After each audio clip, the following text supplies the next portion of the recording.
I started a little tiny winery. I started a winery that was 427 cases big, and I focused on Zinfandel because I thought Zinfandel was the most European wine in California. I didn't expect to be a big winery.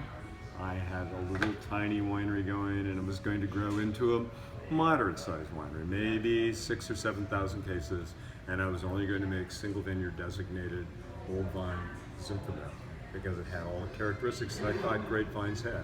Low crops, special trellising, planted in the right place. It had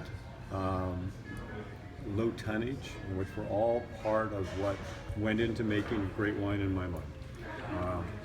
Didn't work out that way. Unfortunately, I wasn't able to stay very small back in about 1983. I had to take on partners because I was basically broke by 1979. And one of my partners was a Harvard Business School graduate, and he came to me and he said, you're making great wines, you're getting great scores, you're selling everything you're making, and we're going broke. He said, you're going to have to make a cash flow wine. I suggest you make White Zinfandel because White Zinfandel's hot.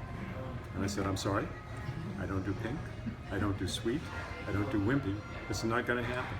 And he said, well, you better think of something because if you don't, we won't be here in a year. Which is when I came up with that little project called Vintner's Blend. And Vintner's Blend is probably now, the most consumed Zinfandel in the world, I may say. I now go places where I never imagined that I would go because of the wine business. So I just got back from Kuala Lumpur, not Kuala Lumpur, I was there last year.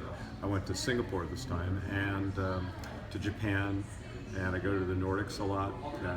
As you can imagine, people in places like Norway and Sweden and Denmark, they like Zinfandel. It's cold there. Any place where it's cold, Zinfandel does really, really well. Welcome to Canada. You're welcome to Canada. Yeah, I'm delighted to be in Canada.